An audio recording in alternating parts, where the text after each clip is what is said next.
Midsommar, the 2019 folk horror movie written and directed by Ari Aster. I have been puzzled by this film for years. It has layers, and the more you pull back, the more you find. So what is it really about?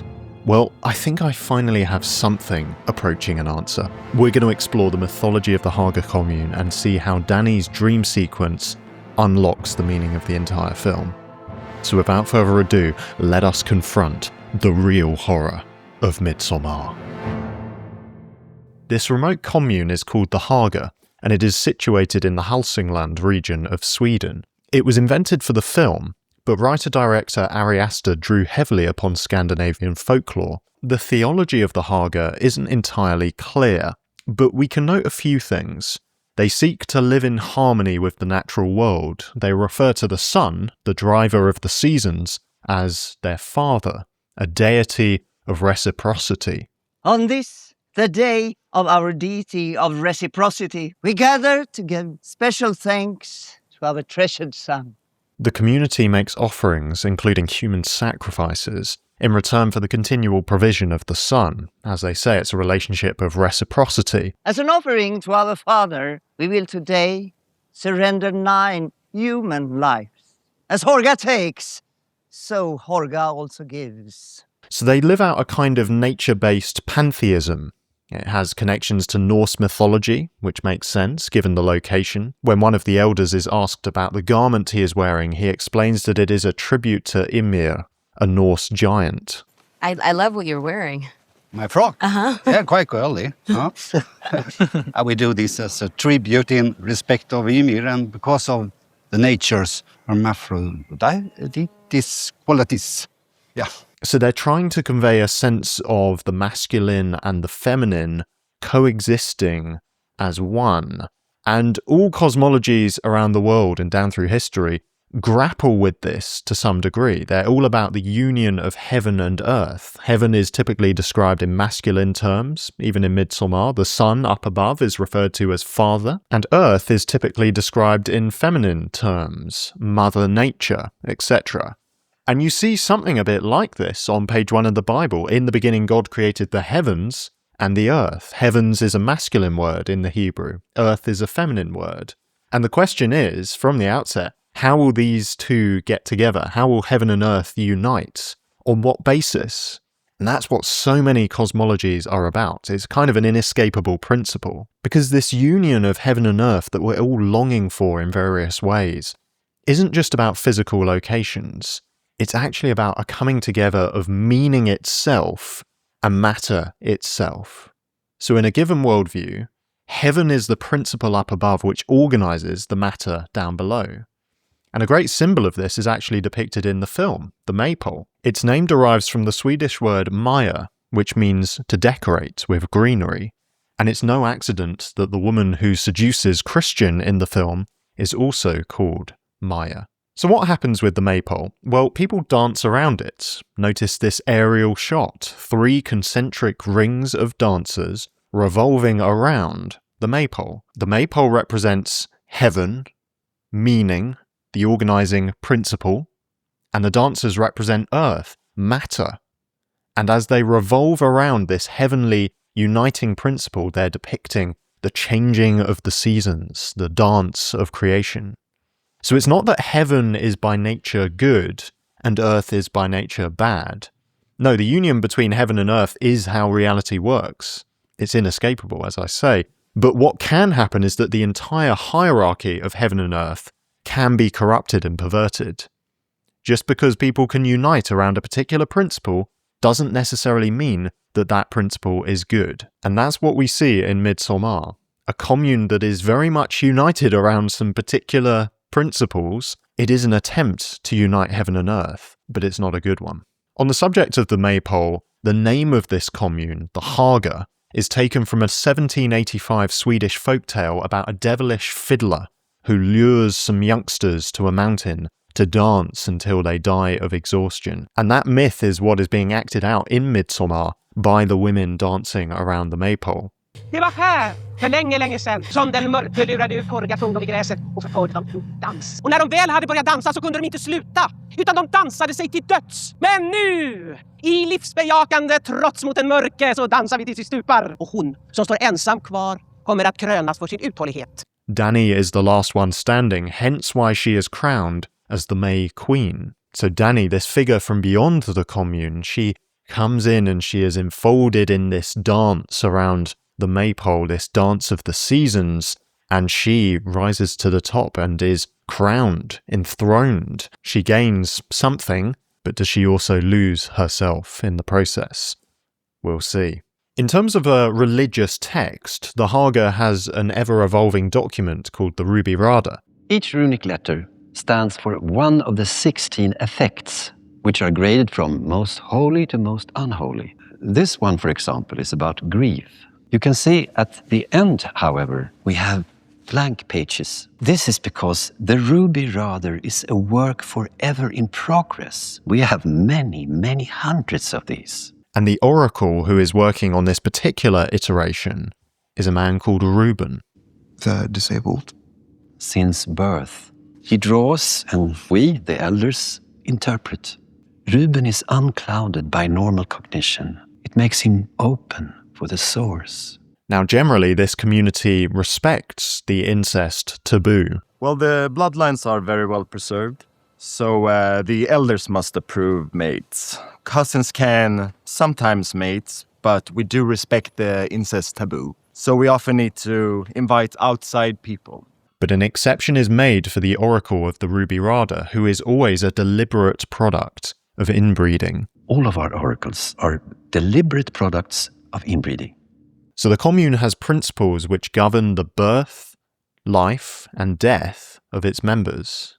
Here in the sleeping quarters, which have been opened up to Dani and her friends for the course of their stay, we witness an ominous conversation with Pelle, the Swedish friend who invited them here. Do people just sleep here? Yeah, all the younger ones, until we turn 36, and then we move to the laborer's house. Why 36? Well, we think of life like the seasons. So you're a child until you're 18, and that's spring. And then at some point we all do our pilgrimage, which is between 18 and 36, and that's summer. And then from 36 to 54, we're a working age, which is fall. And then finally from 54 to 72, you become a mentor. What happens at 72? Death is what happens to people in the Hårga who reach 72. Dani and her friends discover this to their horror during the Aletheia ritual. And it is in the night which follows that terrible day that Dani's crucial dream sequence takes place. I think it unlocks the entire movie. Just before we get into that, I'd love to encourage you to click the subscribe button below if you haven't done so already. That really helps the channel and you'll be the first to know when I release future videos like this one. Thanks so much, I really appreciate it. Let's dive into that dream sequence. Just before bed, Dani asks Josh for a sleeping pill. Hey, do you have a sleeping pill I can take? Yeah, sure. It's a perfectly understandable request. In this building, throughout the nights, there is the relentless sound of a baby crying, a reminder of life's beginning. Dani is still reeling from the Aletheia, an especially visceral reminder of life's end. So we have life's beginning, fertility, and life's end, death, all weighing on Dani, and she wants to drown it out. She wants to fall asleep. And the symbolism of sleep is really fascinating because it is a mini death of sorts. You lie down, you bury yourself, you descend to a lower state of consciousness for a time, and then you rise up renewed, and you repeat that cycle every day. As Matthew Peugeot writes, whilst the workaday world is characterized by productive work, accumulation, and the construction of a permanent reality, the dream world is characterized by vanity and inconsequentiality, because it is self-contained and self-referential, like a snake eating its own tail. Even though consciousness turns aimlessly on itself during sleep, that level of existence still plays an important role of renewal and recreation. So sleep is really important. It's part of our daily renewal, but the descent into the realm of dreams is always something that we're meant to wake up from. More from Peugeot. Dreaming is an internal version of exile, in which the conscious identity is plunged into the darkness of the flesh to be renewed. Now, of course, in many stories, dreams act as a source of supernatural revelation. That's where something from beyond breaks into the dream realm. And as we'll see, Dani's dream in Midsommar may well play a prophetic role, but in general, dreaming is simply a journey into the human subconscious. It's introspective. So what Dani's dream primarily reveals to us is her unspoken internal trauma, and how the Hårga community is beginning to provide a framework for her to process that trauma. That cut right there marks the start of the dream sequence. There isn't a woozy transition. There isn't some twinkling harp music to tell us that we're now in a dream, and that's what makes it a nightmare for us too, because we think it's real at first. In the dream, Dani finds herself in her bed, surrounded by empty beds. She notices her friends sneaking out into the night with their bags packed. She gets up and follows them, but it's too late. They drive away. Her boyfriend, Christian, pretends to ignore her. Mark watches her with a mocking expression. And the car exhaust forms a dark cloud. This is Dani's nightmare. The sense that the people in her life who claim to love her could abandon her in an instant. She screams, but it's futile. Either no sound is coming out or it is drowned out. And what emerges instead from her mouth is more dark smoke. And this is juxtaposed with some quick cuts. We see the mangled face of the elderly man killed during the attestupper. Then we see this shot, depicting the house of Dani's parents. That's Dani's mother, standing in the middle, and in the reflection on the photo frame we see the arms and legs of another person, presumably Dani's father. Then we see the attestupper man again, with the big wooden hammer being driven into his head. Remember, during that particular ritual, the elderly woman died on impact with the ground, but this elderly man did not. Potentially due to the distraction of the commotion down below, he jumped awkwardly and landed on his leg. The fall did not kill him, so the Hårga had to finish the job with the wooden hammer. This is incredibly dark. It's a very disturbing image, but this nightmare is telling us that the horror of the attestupper is surfacing Dani's own trauma from before the trip, the devastating loss of her family. And we learned about that in the prologue of the movie. Dani's sister Terry had bipolar disorder, and one night she decided to kill herself and her parents. Her final email to Dani said the following: "Dear Dani, I can't anymore. Everything's black. Mum and Dad are coming too. Goodbye." And later that night, emergency services found the dead bodies of the parents in their bed and the dead body of Terry in her room, carbon monoxide poisoning. Just the most unimaginably awful night. And Dani is still reeling from this. Of course she is. But more than that, something about her own cultural context has been stifling her up to this point. What do I mean by that? Well, early in the film, Dani had to escape to the bathroom in order to let out just a fleeting expression of her anguish. She didn't want anyone to see her in that state. Not even her boyfriend. Perhaps especially not her boyfriend. His name is Christian, which I don't think is an accident. These characters have grown up in modern America, a society which has been profoundly shaped by Christianity. The transformative good news of the God who enters into human suffering, taking all that and all our evil on himself on the cross, punching through death and out the other side into glorious resurrection life. It is this story which has shaped so many of our values and spoken into our grief for so long. And now, many of us in the West continue to live with Christian-ish values, but we've distanced ourselves from the story that birthed them. We want to have the fruits of Christianity, as it were, without the roots. So Dani's boyfriend is called Christian, but really he's a post-Christian representative. He appears to hold modern, Western, liberal values, but without any spiritual foundation. And it's no wonder that Dani is constantly questioning his level of commitment towards her. Dani, do you feel held by him? Does he feel like home to you? In fact, just before Christian heard the terrible news of Dani losing her family, he was contemplating breaking up with her. And now he's staying with her, perhaps out of some sense of obligation that he feels. There's not really a sense of a covenant bond between them. And this is not to place all the blame on him. whilst he does have personal failings, and we'll see those, I think he is trying to get through to her to some degree, but he's a product of his culture, and I think he lacks the resources to fill the void in Dani's life. In fact, I would argue there's nothing he can do to fill the void in Dani's life, because she has been confronted with such darkness, such a crisis of meaning, that what she implicitly seeks is spiritual transformation. And that's not something her current boyfriend can help her with. It's a problem with modern romance that we expect of an ideal romantic partner.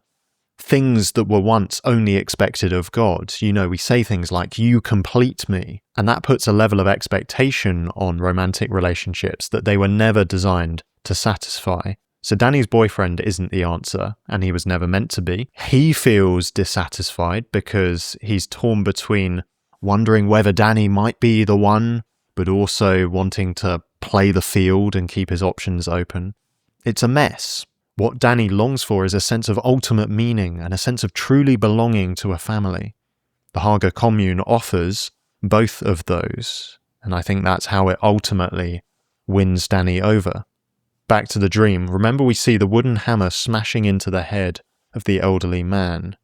Back to Dani and the dark smoke coming out of her mouth. Then we see the elderly man's head reassemble. What? It's like the shot of the hammer going into his head, but played in reverse.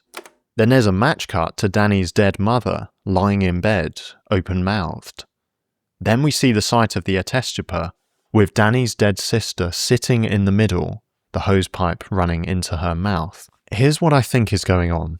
The dark smoke represents Dani's suppressed trauma. Why is it dark smoke? Well, it looks like exhaust fumes. So Dani's sister inhaled those fumes, bringing death into the story.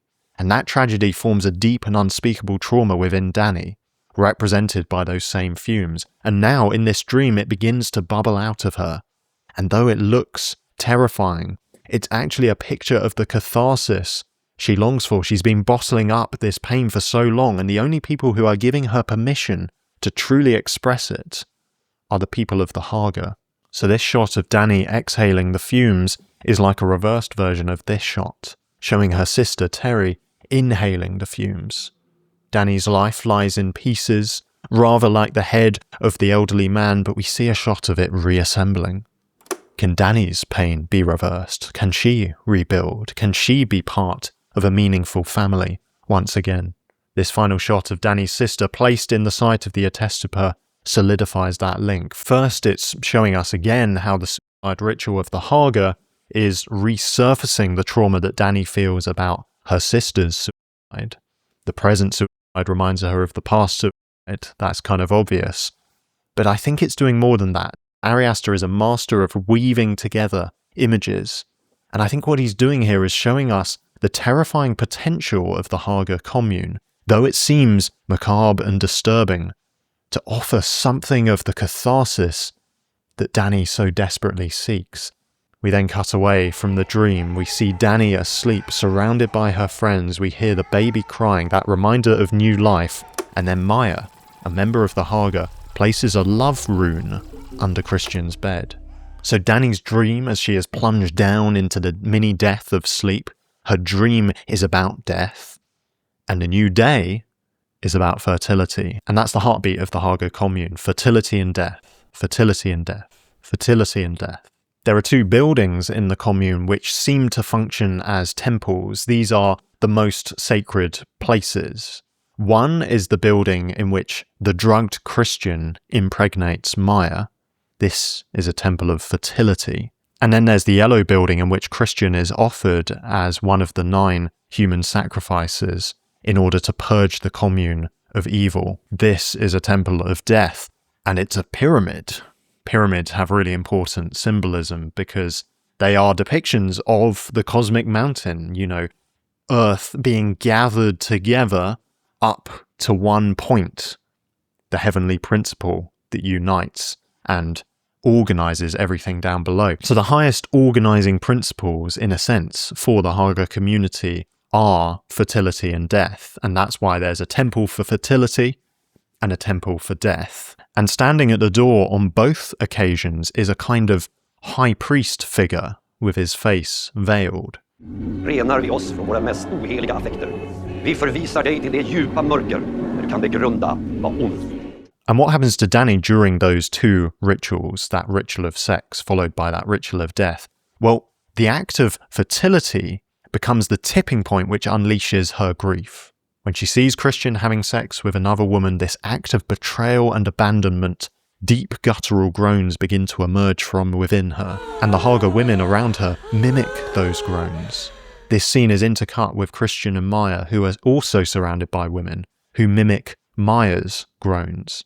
So there's this cacophony of moaning, which builds and builds unbearably, the sounds of fertility mingled with the sounds of grief. Later on, when Dani, as the May Queen, is asked to select the final sacrifice, we don't hear her answer.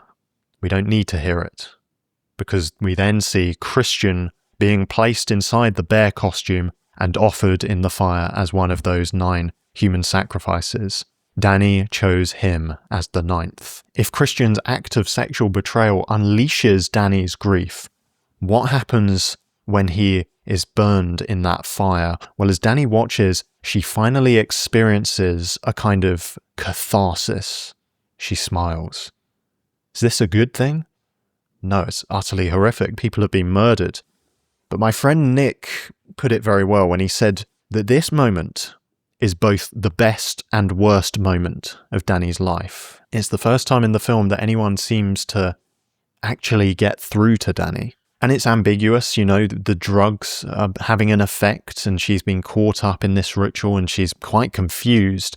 And, you know, throughout that final act of the film, we see parts of the image actually distorting, you know, the flowers on Dani's crown, looking like they're kind of breathing, and faces forming in the trees. So it's very trippy. And there is a question of how lucid is Dani in this final moment. It's very muddy and complicated. It's not framed as an obvious moment of triumph for Dani. I don't think it's necessarily the case that she's now completely on board with the entire Hårga mythology. I think the point is that in this strange place, she finally experiences a kind of release from the pain that has been consuming her. Ari Aster has said that the idea for the film was sparked by a breakup that he himself went through. It's a breakup movie. And you see the stages of that play out, from an unspoken tension to suspicion to a betrayal to anguish to a kind of catharsis when it all ends. It's an overwhelming mix of emotions. But in telling this particular, quite intimate breakup story between one man and one woman against a backdrop of epic folk horror, I think Midsommar, perhaps unintentionally, reflects an even more profound breakup, and this for me is the real horror of the movie. In the post-Christian West, we have been living with a flat, despiritualized view of reality, a meaning crisis. We have severed ourselves from our Christian roots. We have broken up with Christianity, as it were, even though we continue to hold Christianish values to some degree. And that breakup has left us yearning for a story to make sense of life, yearning for ultimate purpose and a sense of truly belonging to a family. And now people are gravitating to all sorts of stories that claim to offer meaning. There is renewed interest in Christianity itself at the moment. That's happening. But there's also renewed interest in other spiritualities, including the kind expressed in Midsommar. There's renewed interest in Islam, paganism, witchcraft, the occult. It's all happening at once. Because in a meaning crisis, when something comes along and offers meaning, whatever it is, it can be very attractive, simply because it defies the flat, post-Enlightenment view of reality which has starved us for so long. Dani is one such person. She's yearning for meaning and for a family that will actually meet her in the depths of her grief. And in the absence of anything better, she gets a taste of that for the first time whilst living abroad in this Hårga commune. And I was raised by a community that doesn't bicker over what's theirs and what's not theirs. That's what you were given. But I have always felt held by a family, a real family, which everyone deserves. And you deserve. This place ends up giving her what she thinks she wants. But is it good? I think we can agree that no, it's not. And what makes this sort of horror really get under my skin is this sense of inevitability. It's like it's all ordained. The mural, which appears right at the start of the film, effectively tells us everything that is about to happen. The linen hanging in the commune depicts the sequence of events that will lead to Christian getting seduced by Maya. And it plays out exactly according to that comic strip. Christian himself even sees depicted on a wall the fate that awaits him, the burning bear. The writings on the wall, quite literally. But more than that, there's a sense that the fate of these American visitors, plus the two from the UK, has been ordained in advance. Pele is very careful about who he invites into the commune, and he keeps stressing how glad he is that Dani has come. You know, I'm very, very glad you're coming. I think it's very good you're coming. Oh, we are so very happy to have you. Yeah. Thank you. And I don't understand any of this. Yes, I know. And yet I was the most excited for you to come. He is delighted when Dani is crowned May Queen. May Queen! Did he have that in mind for her from the outset? Whoa, who's that one? That's last year's May Queen. You know, I'm very, very glad you're coming. I think it's very good you're coming. Did he also know from the outset about the fate of the other American characters? Potentially. He probably knew that the crude and irreverent Mark would do something stupid like urinate on a sacred tree, thereby getting himself killed. Pele probably knew that Josh would be obsessively analytical, eventually going too far to obtain research for his thesis and getting himself killed. Pele probably knew that Christian could be enticed into cheating on Dani. And don't forget about all the Swedish women you can impregnate in June. Okay, guys. Don't forget about all the Swedish milkmaids. Notice this scene in which Christian watches the maypole dance. He's offered a drink which has been laced with something, and at first he turns it down. What does it do? Oh, it breaks down your defenses and opens you for the influence. You know what? I'm worried I'll have a bad trip. Oh, no, you won't. But then he looks towards Maya, who he knows is trying to seduce him. It seems clear that the drink will make that more likely, not less. But what does he do? He takes the drink, because part of him is longing for a sexual encounter, and he gives into that. He only comes to his senses once the deed is done, and he realizes that he was simply used to father a child and help propagate the commune. Once he served that role, he is useless to them. So in a way, all these characters choose their fate. They all get themselves into trouble. But Dani is the only one who survives because she's the only one who doesn't try to exploit or denigrate the commune. She embraces it to some degree. And I reckon Pele had a pretty clear idea of how things were going to pan out from the outset. Interesting detail, when he's comforting Dani, he tells her that he lost his parents in a fire when he was a boy. My parents, they burned up in a fire and I became technically an orphan. So believe me when I tell you that I know what it's like, because I really, really do. Now he's mentioning that to demonstrate how he can sympathize with her particular grief. But losing his parents in a burning building? That sounds very familiar. Were Pele's parents offered as sacrifices? That seems to be the implication. And that reflects the cyclical nature of all this. There's an inevitability, because this commune has been doing its thing for a long time. This is just another iteration. Now, I don't want to speak judgmentally about other spiritualities, but I think what we see in Christianity is utterly unique. We see a God not of reciprocity, but of self-sacrificial love. On the cross, Jesus pours out his own life for the sake of the world, and he rises again, gaining an eternal victory over the forces of evil and death. That's very different. If Jesus is Lord, death doesn't have the final say. Doesn't mean that there are quick, easy answers to why terrible things happen. I can't begin to imagine what it would be like for Dani to lose her parents and sister that way. Death and evil are formidable forces. Christianity doesn't downplay them. No, it truly names them for the diabolical realities that they are. But against that dark backdrop, our Maker steps into creation as the light of the world who pioneers a path through that darkness.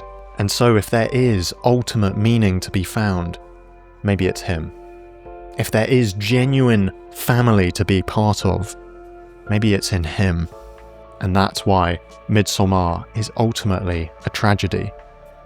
Because we were made for so much more than a fleeting moment of catharsis. We were made not to offer sacrifices to some distant deity, but to participate in a God of self-sacrificial love. That's different.